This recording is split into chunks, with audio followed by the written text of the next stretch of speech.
So previously I spoke about the fact that it's really important that you know the number that you need to retire on, the actual income figure for you to live a comfortable retirement lifestyle, and therefore how much worth of income producing assets you need outside of the family home.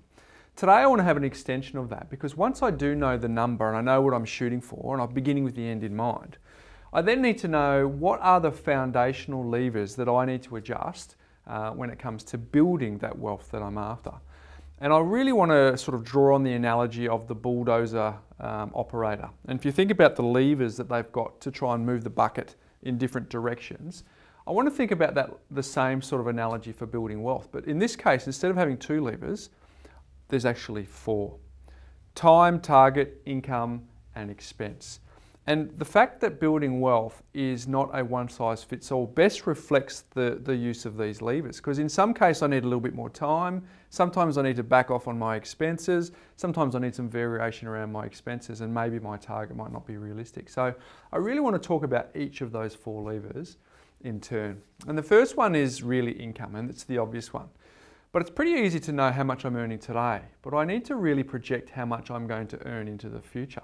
Because that's really the difficult part, because it's all about managing the cash flow between now and the time that you get to retirement. So a couple of things to think about is, what is my income going to look like over time? I mean, is it going to steadily increase, or is it going to get big chunks where I get a big pay rise because of a significant increase in my education?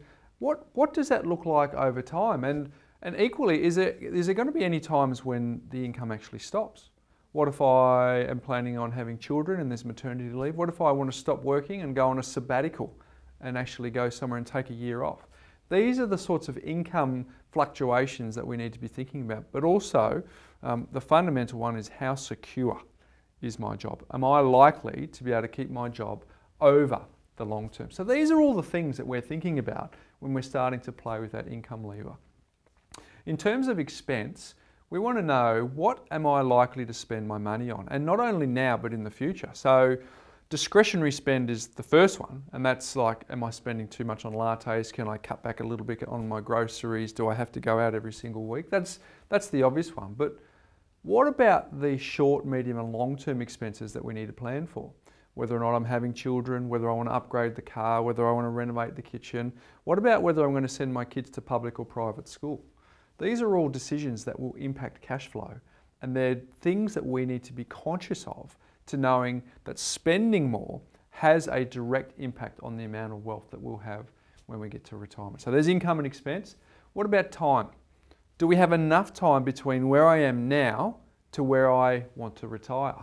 So if I'm 30 and I retire at 60, that's quite a long time. But what if I'm actually having this conversation as a 50 or a 55-year-old? That amount of time that we've got is really quite diminished. It means that some of these other levers might need to get worked a little bit harder. And then the last one is where it comes to target. How much do I want to have in retirement? Do I want 100,000? Do I want 50,000? Do I want $3,000 a week? And that really depends on a combination of the other levers. How much are you earning? How much do you spend? How much time? Which will determine the target. So you can see that there's quite a few moving parts when it comes to building your wealth.